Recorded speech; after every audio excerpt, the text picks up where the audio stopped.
আলোচ্য বিষয় কোরআন এবং আধুনিক বিজ্ঞান। যদিও আলোচ্য বিষয় অনেক জটিল এবং অনেক কঠিন।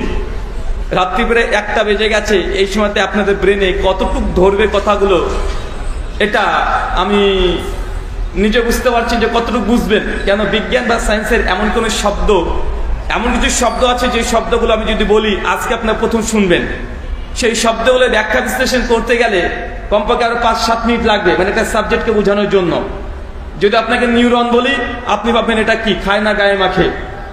যদি আপনাকে বলি যে বায়োলজিতে মানুষের ব্রেনকে নির্ভর করে নিউরন, এখন নিউরন কি অধিকাংশ মানুষই বুঝে না, এখন বুঝাতে হবে। এখন আপনার এখন যে কতটুকু আপনি বুঝবেন এটা খুব জটিল আমার কিছু মনে হচ্ছে। তারপরেও খুব লম্বা আলোচনা করব না, জাস্ট বর্তমান বিশ্ব জগতের সবচেয়ে লেটেস্ট যে সায়েন্স, সেই সায়েন্সের নাম কি জানেন? সবচাইতে আল্লাহর সৃষ্টি করেছে কি, সবচেয়ে শ্রেষ্ঠ বিজ্ঞানীর নাম কি? বিজ্ঞানীদের বাপ বলা চলে, নাম কি? Albert Einstein. তিনি কেন বিখ্যাত? তিনি কি এমন মহান কাজ করেছেন যে তিনি বিখ্যাত হলেন?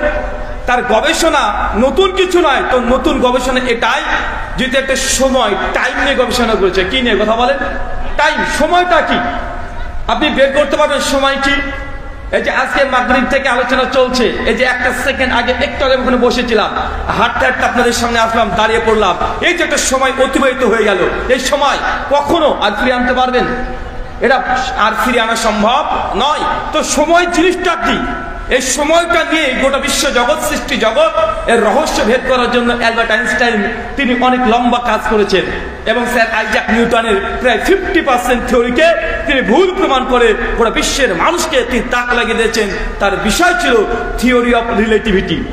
থিওরি অফ রিলেটিভিটি বোঝেন? চলে আমি শুধু একটা জিনিস বলবো, খুব লম্বা আলোচনা করব না, ছোট্ট একটা আলোচনা। আর কোরআন মডার্ন সায়েন্স যদি শুনতে চান, ডাক্তার জাকির নায়েকের আলহামদুলিল্লাহ 2 ঘন্টার পর আলোচনা আছে যে চাঁদের আলো নিজের আলো না ধার করা আলো। সূরা ফুরকান 61 নম্বর আয়াত, যে আল্লাহ সুবহানাহু ওয়া তাআলা বলেছেন চাঁদের আলো নূর, মুনির, কামার, এর অর্থ ধার করা আলো। আমরা এই আলোচনা শুনেছি কি শুনি নাই? আমরা জানি। আর সূর্যের আলোকে আল্লাহ বলেছে ওয়াহাজ বা দিয়া, এটা হচ্ছে প্রদীপ সমতুল্য। তো এখান থেকে বোঝা যায় যে কোরআন মাজিদে চাঁদের আলোর জন্য আলাদা অ্যারাবিক শব্দ ব্যবহার করেছে আর সূর্যের আলোর জন্য আলাদা শব্দ ব্যবহার করেছে। তার মানে বোঝা যাচ্ছে কোরআন পার্থক্য করছে, চাঁদের আলো আর সূর্যের আলোর মধ্যে পার্থক্য আছে। আধুনিক বিজ্ঞান আজকে কয়েকশো বছরের মধ্যে বলছে জি হ্যাঁ, চাঁদের কোনো নিজস্ব আলো নেই, চাঁদের আলো ধার করা আলো, মানে সূর্যের যে আলো ওই আলো ছটা দেয় মূলত চাঁদে পড়ে। চাঁদে পার্সোনাল নিজস্ব ব্যক্তিগত কোনো আলো নেই। এটা বিজ্ঞান বলছে 100 বছর আগে, আর কোরআন বলেছে কত বছর আগে? 1400 বছর আগে। শুধু এই পয়েন্টটা এই জন্যই বললাম, চাঁদের আলো নিজের আলো না ধার করা আলো। এখানে পৃথিবীর অনেক মানুষ অনেক রকমের মন্তব্য পৃথিবীর ইতিহাসে পাওয়া যায়। শুধু মানুষের মন্তব্য নয়, পৃথিবীতে অনেকগুলো ধর্ম আছে, ধর্মগ্রন্থ চাঁদের আলো প্রসঙ্গে কথা বলেছে। যে ধর্মগ্রন্থই চাঁদের আলো প্রসঙ্গে কথা বলতে গিয়েছে তারাই পা পিছলে উল্টে পড়ে গেছে। তার মধ্যে বাইবেল। কি বললাম? বাইবেল কাদের ধর্মগ্রন্থ? খ্রিস্টানদের। Old testament, book of Genesis chapter 1 versus 16 আর 17 পরিষ্কার ভাবে বাইবেল বলছে যে চাঁদের আলো এটা নিজের আলো, সূর্যেরও নিজের আলো। ঈশ্বর চাঁদকে সৃষ্টি করলেন রাতকে তারপরে রাজত্ব করার জন্য, আর সূর্যকে সৃষ্টি করলেন দিনকে রাজত্ব করার জন্য। আগেকার বিজ্ঞানী আগেকার বাইবেলের কমেন্টারি সবাই বলেছে চাঁদের নিজস্ব আলো আছে, কিন্তু কোরআন মাজিদ বলছে চাঁদের নিজের আলো নেই। এখন বলেন তো বিজ্ঞানের মানদণ্ড যদি দেখি, এখন কোন গ্রন্থ সঠিক কথা বলেছে? কোরআন মাজিদ। বাইবেল এসেছে আজ থেকে 2000 বছর আগে, ওল্ড টেস্টামেন্ট এসেছে 3000 বছর আগে, নিউ টেস্টামেন্ট 2000 বছর আগে, আর কোরআন মাজিদ এসেছে 1500 বছর আগে। একই সময়কার গ্রন্থগুলো। আল্লাহ নবী জিন্দেগিতে কোনোদিন অ্যাস্ট্রোলজি নিয়ে পড়াশোনা করে নাই, জ্যোতির্বিদ্যা নিয়ে পড়াশোনা করে নাই। সেই সময় আল্লাহ নবী আলাইহিস সালাম রকেটে চড়ে তিনি যে রকেট সায়েন্স আবিষ্কার করছে এমন কিছু কথা বলেন। আর তিনি এমন সময় এসেছে যে সময় এরকম হ্যালোজেন লাইট তো দূরের কথা, সাইকেলে ভলটিউব আবিষ্কার হয় নাই, আবিষ্কার হয়েছে। মানুষ পানি পান করার জন্য ধুধু প্রান্তে মরুভূমিতে কিলোমিটার পর কিলোমিটার ঘুরে বেরিয়েছে। আপনি ঢাকার মানুষ, আপনি বুঝবেন না যে রাজ্য কত গভীর হতে পারে, রাজ্য কত ভয়ঙ্কর হতে পারে। আপনার ঢাকার মানুষ বুঝতে পারবেন না, আমরা কলকাতার মানুষ বুঝতে পারবো না যারা শহরে আছি। কেন? রাত যত গভীর হয় এই সিটিগুলো, ক্যাপিটাল সিটি যা আছে সবগুলো আরো সৌন্দর্য তো ফুটে ওঠে, ওদের কেউ ওঠে না। কিন্তু আপনি এখনো বুঝতে পারছেন না 1400 বছর আগে হারিকেনের কাঁচ আবিষ্কার হয় নাই। এই হ্যালোজেন লাইট তো দূরের কথা, সন্ধ্যা লাগলে রাতের যে অন্ধকার কত ভয়ঙ্কর হতে পারে এটা আপনি কল্পনা করতে পারবেন না। এখনো যারা গ্রামে বসবাস করে 2 দিন 3 দিন যদি বৃষ্টি চলে আসে, ইলেকট্রিক না থাকে, রাজ্য কত ভয়ঙ্কর বোঝা যায় কি যায় না? বোঝা যায়। তো আল্লাহ নবী কথা বলে বলছে 1400 বছর আগে তিনি কিভাবে বুঝলেন চাঁদের আলো নিজের আলো না, এটা ধার করা আলো? কেন বাইবেলের লেখক কেন বুঝতে পারলো না? বাইবেলের লেখক কেন ভুল করে দিল? তার মানে বোঝা যাচ্ছে বাইবেল এটা কোনো আসমানি গ্রন্থ নয়, এটা মানব রচিত গ্রন্থ। আর কোরআন মাজিদ এটা রচনা কোনো মানুষ করেনি, রচনা করেছেন তিনি আল্লাহ, যিনি চাঁদ এবং সূর্যকে সৃষ্টি করেছে, তিনি এই তথ্যগুলো দিয়েছে। এটা থেকে প্রমাণ হয় ইসলামের সত্যতা। ভাই প্রমাণ হয় কি হয় না? আমি আরো অন্য শাস্ত্র নিয়ে কথা বলতে পারবো, কিন্তু সব শাস্ত্র নিয়ে যদি বৈজ্ঞানিক ভুল ধরি তাহলে আমাকে এই দেশে থেকে যেতে হবে, ওইদিকে যাওয়া যাবে না। তার মধ্যে একটা বলেই দিই, না বললেই নয়। শ্রীমদ ভাগবত গীতা অধ্যায় নম্বর 6 শ্লোক নম্বর 19 ভগবান শ্রীকৃষ্ণ বলছে চাঁদ যে চন্দ্র, এই চন্দ্রমা এটা হচ্ছে আমার এক চক্ষু, আর এক চক্ষু হচ্ছে আমার সূর্য। আমি প্রশ্ন করছি হিন্দু পণ্ডিতজিকে, পণ্ডিতজি আমি গীতার শ্লোকটা বুঝতে পারছি না। গীতা শ্লোক অধ্যায় 6 শ্লোক নম্বর 19 বলছেন যে শ্রীকৃষ্ণজি তিনি ভগবান, তিনি বলছেন চন্দ্র তিনি ঈশ্বরের একটা চোখ, আর সূর্য আর একটা চোখ। এটা যদি মেটাফরিক্যালি দেখি তাহলে বোঝা যায় যে ঈশ্বরের এক চোখ কানা। কেন? চাঁদের তো নিজস্ব আলো নাই, ধার করা আলো। তো গীতা এই কথা বলে কিভাবে বলতে পারে ঈশ্বরের কি এক চোখ কানা? তো আমি বলেছিলাম সেই সময়তে আমরা এক চোখ কানা এরকম কনসেপ্ট ইসলামে আছে, তবে ভগবানের জন্য নয়, ঈশ্বরের জন্য নয়। ওই যে দাজ্জাল যিনি মিথ্যাবাদী মানুষকে ভুল পথে নিয়ে যাবে, তার জন্য এক চোখ কানা কথা বলা হয়েছে। এই কথা বলাতেই আপনাদের ঠিক ভুল করে দিলেন, আমার নামে 2টো কেস হয়ে গেল। সমস্যা এটাই, মানে আমরা যদি কিছু বলতে যাই সবকিছু ঠিক ভুল করে আপনার চিৎকার মেরে দিবেন, কিন্তু আমি যদি এখন বলতে শুরু করি ডজনকে ডজন আমি বলে দিতে পারবো। কিন্তু এগুলো হচ্ছে পৃথিবীর প্রত্যেকটা যতগুলো ব্রিটিশ ল আছে সব লয়ের এটা বিরুদ্ধে আমরা কথা বলতে পারি না। ইন্ডিয়ান আমরা যে আইপিসি আমাদের আছে 25 আর্টিকেল 153 এবং 248 সব জায়গাতে নিষিদ্ধ করা আছে কোন ধর্মের সমালোচনা করা যাবে না। জানবেন, ধর্মগ্রন্থ পড়বেন, ধর্মের সমালোচনা করা যাবে না। তার জন্য আমরা বলতে চাই না, জাস্ট একটা উদাহরণ দিলাম। যেহেতু পড়েছি, আমি ছাত্র, তাই এটা আমি অনেককে প্রশ্ন করেছি। প্রশ্ন করা যায়, আমার প্রশ্ন এটাই, ঈশ্বর বা ভগবান বা পরমাত্মা তার কি এক চোখ অন্ধ? আমি প্রশ্ন করতে পারি, আমি সমালোচনা করছি না, সমালোচনা করতেও চাই না। আমার দাবি হচ্ছে এটাই, আল্লাহ সুবহানাহু কোরআনুল মাজিদ যে স্বয়ং আল্লাহর রচনা করা, এই একটা তথ্য দিয়ে প্রমাণ হয়ে যায়। বাইবেল বলছে চাঁদের আলো নিজের আলো, পৃথিবীর সমস্ত ধর্মগ্রন্থ বলছে চাঁদের আলো নিজের আলো, একমাত্র কোরআন বলছে চাঁদের নিজস্ব কোনো আলো নেই। চাঁদের আলোর জন্য আল্লাহ আলাদা শব্দ ব্যবহার করেছে। দেখবেন প্রত্যেকটা জায়গায় আল্লাহ কামার ব্যবহার করেছে, মুনির ব্যবহার করেছে, সূর্যের জন্য ওয়াহাজ ব্যবহার করেছে, দিয়া ব্যবহার করেছে, পার্থক্য করে দিয়েছে। চাঁদের আলো আর সূর্যের আলো শব্দের মধ্যে কোরআন মাজিদে পার্থক্য আছে। অতএব চাঁদের আলো আর সূর্যের আলো এক আলো নয়, অন্তত এতটুকু পরিষ্কার। পরিষ্কার কি পরিষ্কার নয়? পরিষ্কার। আল্লাহ সুবহানাহু ওয়া তাআলা তুমি আমাদেরকে এই কথা বোঝার তৌফিক দান করে, সকলে বলি আল্লাহুম্মা আমিন। কিছুদিন আগে দেখেছেন মাঝে মধ্যে নাস্তিকরা, বিশেষ করে নাস্তিক ইসলামের উপরে আক্রমণ করার জন্য একটা জিনিসকে বিজ্ঞানের সঙ্গে খুব মিলাতে যায়। কোনটা? আল্লাহর নবী হঠাৎ করে রাত্রেবেলাতে মেরাজে চলে গেলেন।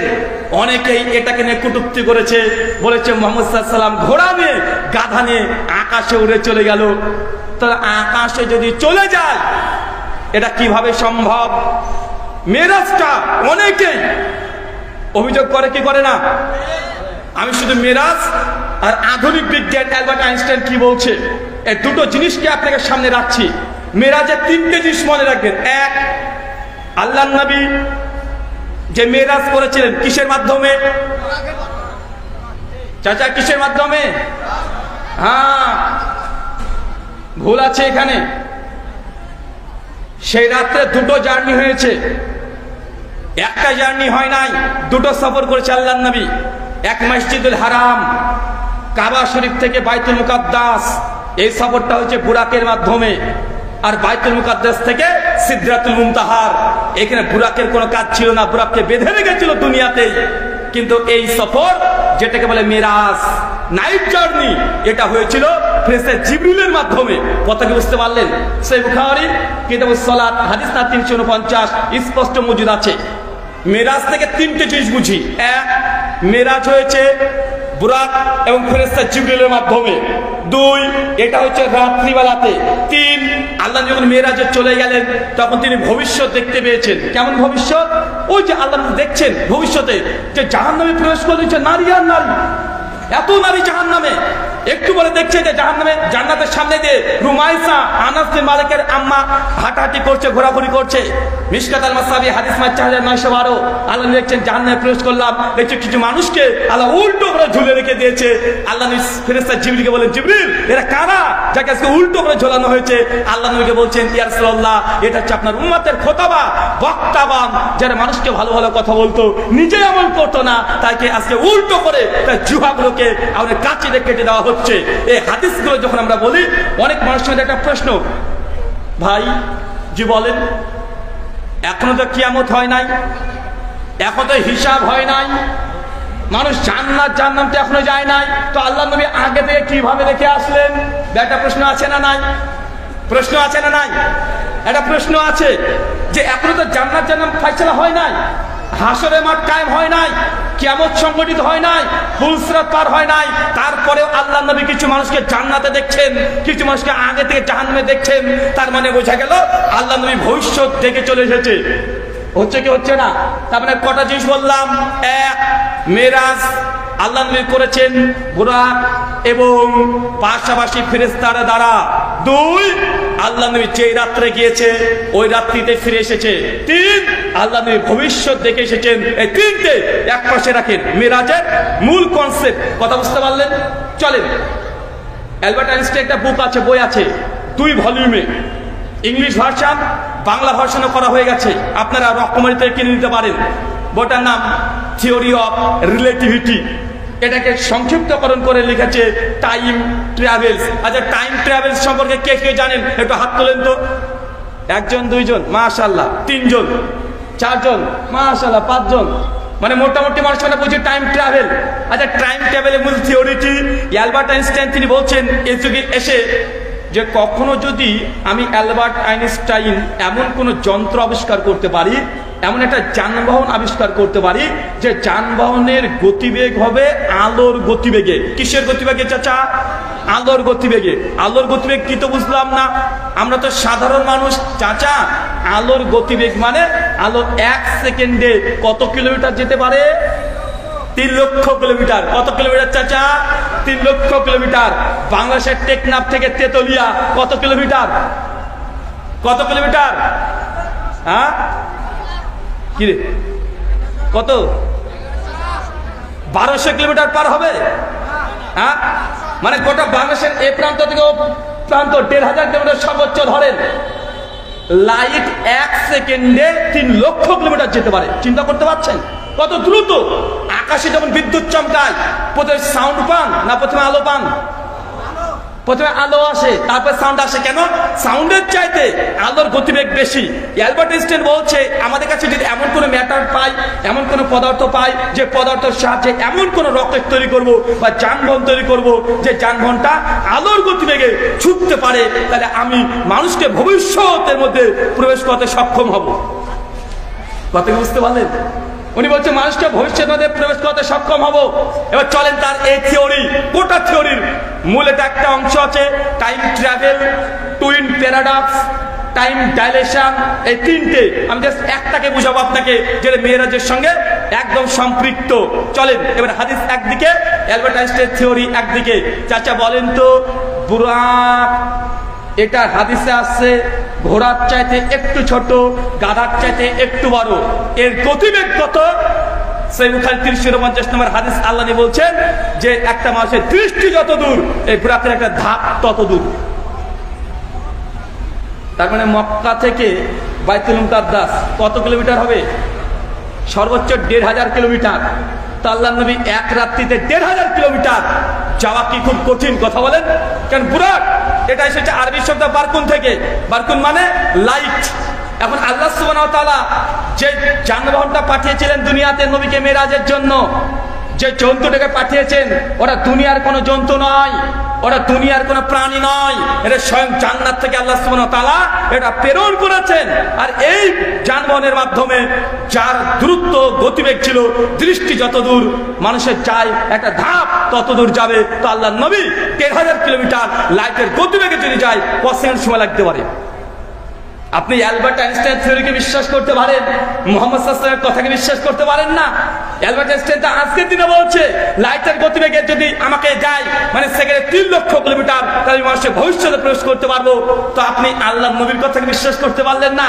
২, আল্লাহ যখন মেরাজ করেছেন বাইতুল মুকাদ্দাস থেকে সিদরাতুল মুনতাহা পর্যন্ত, কিসের মাধ্যমে? কিসের মাধ্যমে? ফেরেশতা জিবরিল। আচ্ছা বলেন তো ফেরেশতা কিসের তৈরি? কিসের তৈরি? নূর মানে কি? ফেরেশতাদের তৈরি সৃষ্টি তারা নূর দিয়ে, আলো দিয়ে। তো ফেরেশতা জিবরিলের গতিবেগ কত? সূরা মারিজের ৪ নম্বর আয়াত আল্লাহ বলছে ফেরেশতা জিবরিল যখন এবং মালিকুল মউত যখন মানুষের রূহগুলোকে কবজ করে আসমানে নিয়ে যায়, তোমাদের ৫০,০০০ বছর সমান আল্লাহর একদিন। মানে ফেরেশতারা মানুষের যখন রূহটাকে কবজ করে নিয়ে চলে যায়, তাদের যা গতি মানে সেকেন্ডে ৩ লক্ষ কিলোমিটার। অ্যালবার্ট আইনস্টাইন বলছে কোরআন মাজিদেও ফেরেশতাদের গতিবেগের কথা বর্ণনা করা আছে। তা আল্লাহর নবী যদি স্বয়ং জিবরিলের সঙ্গে মেরাজে যায়, লাইটের গতিবেগে যায়, তো এটা আধুনিক বিজ্ঞানের পক্ষে না বিপক্ষে? আমাদের ইন্ডিয়ান একজন নেত্রী আছে, 2 বছর আগে তিনি চিৎকার মেরে বলেছিলেন যে তোমারা মোহাম্মদ এক ঘোড়ে পর সওয়ার হোকর মেরাজ পে গয়া থা। এটা নিয়ে কটূক্তি করেছিল। অবশ্যই গোটা নিয়ে আন্দোলন হয়েছিল। বলছে এটা বিশ্বাসযোগ্য নয়, ঘোড়াতে চড়ে স্বর্গে চলে গেছে। আমি সেই সময়তে বলেছিলাম রামায়ণ, রামচরিতমানস, রামায়ণ প্রায় ৩০০ খানা আছে, একখানা দুখানা নয়। বাংলা ভাষাতে কয়েকটা রামায়ণের কথা শুধু হয়তো আপনারা বাংলাদেশিরা না জানতেও পারেন। একটা কৃতিবাসী রামায়ণ পাওয়া যায়, বাল্মীকি রামায়ণ পাওয়া যায়, আরো পাওয়া যায় রামচরিতমানস, স্বতন্ত্র স্বতন্ত্র ৩০০ খানা রামায়ণ পাওয়া যায়। তাহলে রামচরিতমানসে বলছে যখন দেবী সীতাকে স্বয়ং রাবণ হরণ করে নিয়ে চলে গেল, রাম সরাসরি তখন খুঁজে বেড়াচ্ছে লক্ষণকে, বলছে ভাই আমার, তোমার মানে আমার স্ত্রী তোমার বৌদিকে কে হরণ করে নিয়ে চলে গেল? গোটা বন জঙ্গল রাম কেঁদে বেড়াচ্ছে, মানে কাঁদছে, মানে ভগবান কাঁদছে, বউ চুরি করে নিয়ে চলে গেছে। কথা বুঝতে পারলেন? বউকে নিয়ে চলে গেছে, এই জন্য কাঁদাকাটি করছে, অপমান অপদস্থ করার জন্য নয়।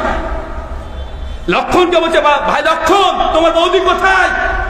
তাকে খুঁজে পাচ্ছে না, কে তাকে নিয়ে চলে গেছে। সঙ্গে সঙ্গে রামের ভক্ত হনুমান ও ছুটে চলে এসেছে, নমস্কার করে পায়ের কাছে পড়ে গেছে, বলছে আমি জানি কে নিয়ে গেছে।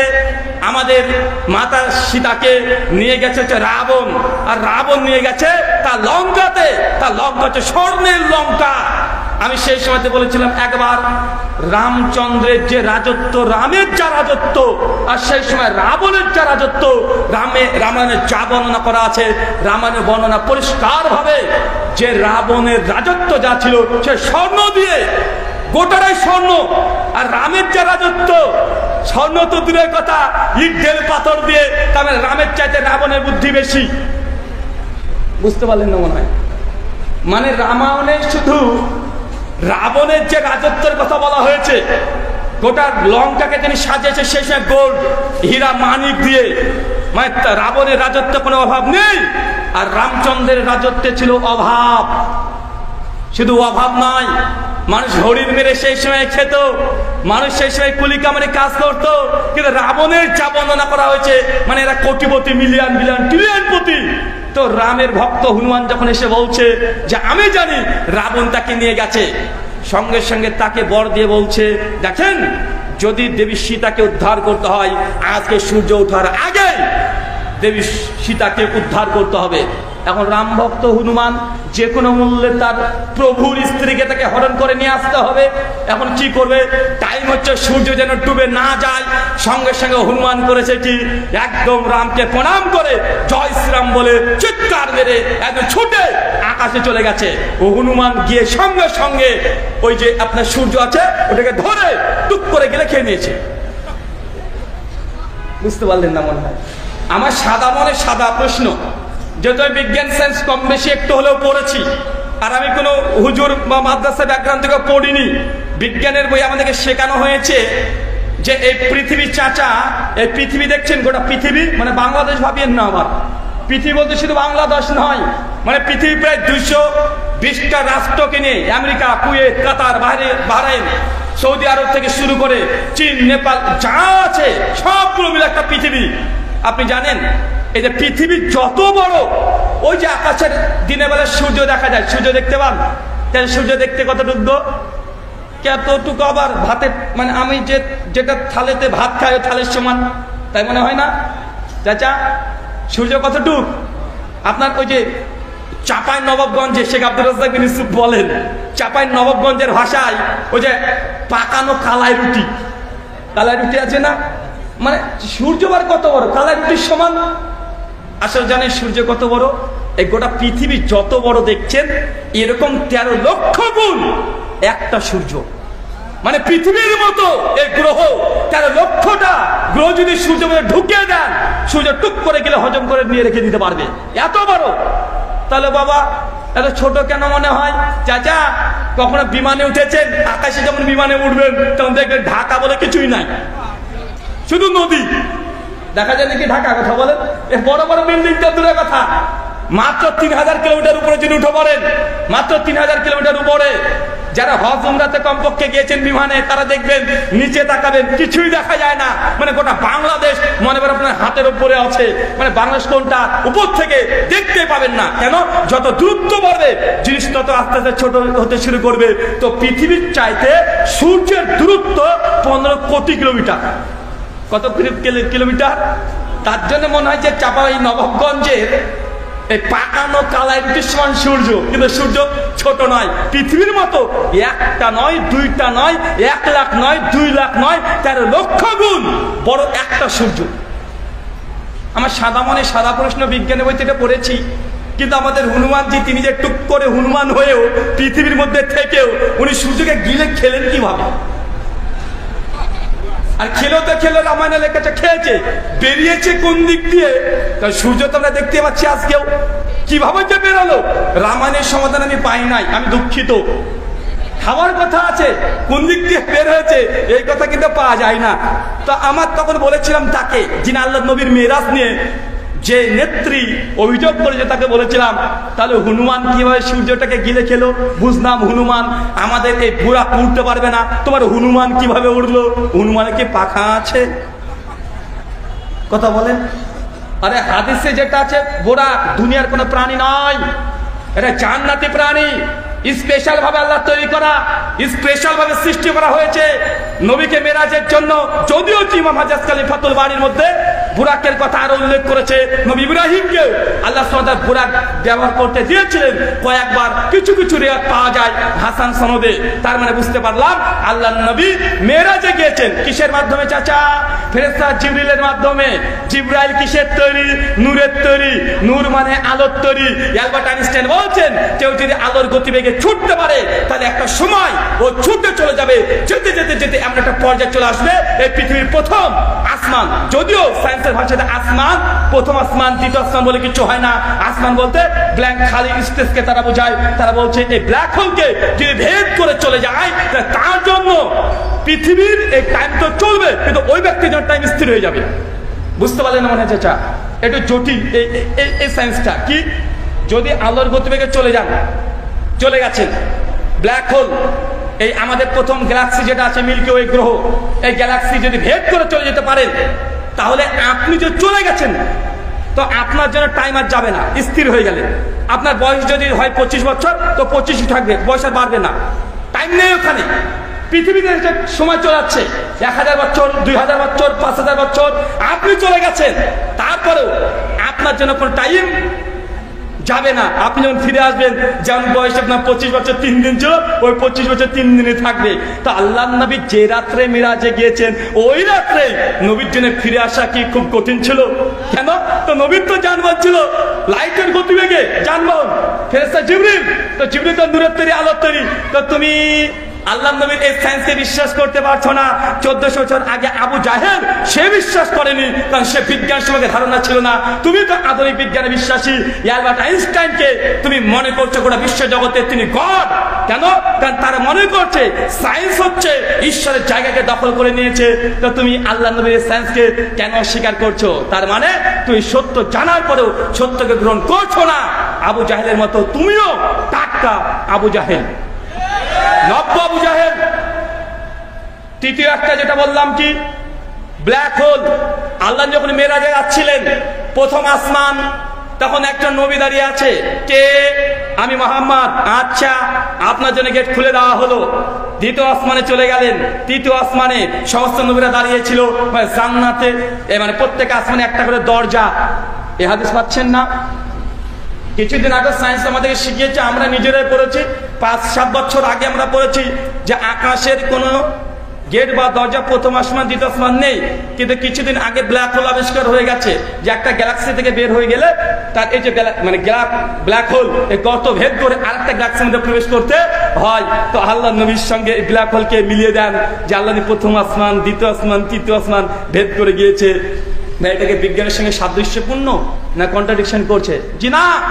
চতুর্থ বিষয় এখান থেকে প্রমাণ হয় যে আল্লাহ নবী তিনি কি করলেন, তিনি যখন স্পিড অফ লাইটের গতিবেগে চলে গেলেন, তিনি ভবিষ্যতের মধ্যে প্রবেশ করলেন। এই যে জান্নাত জাহান্নাম আগে থেকে দেখেছে। অ্যালবার্ট আইনস্টাইন বলছে কেউ যদি টাইম ট্রাভেল করে, টাইম ট্রাভেল জানা আছে তো? টাইম ট্রাভেল জানা আছে তো? যদি না জানেন ভাবেন যে হুজুর আর কি জানে, কারণ আমাদের মুখে দাঁড়িয়ে আছে, মাথায় টুপি আছে, মানে আমরা মূর্খ, কিছুই জানি না। এমন আছে না ভাইজান?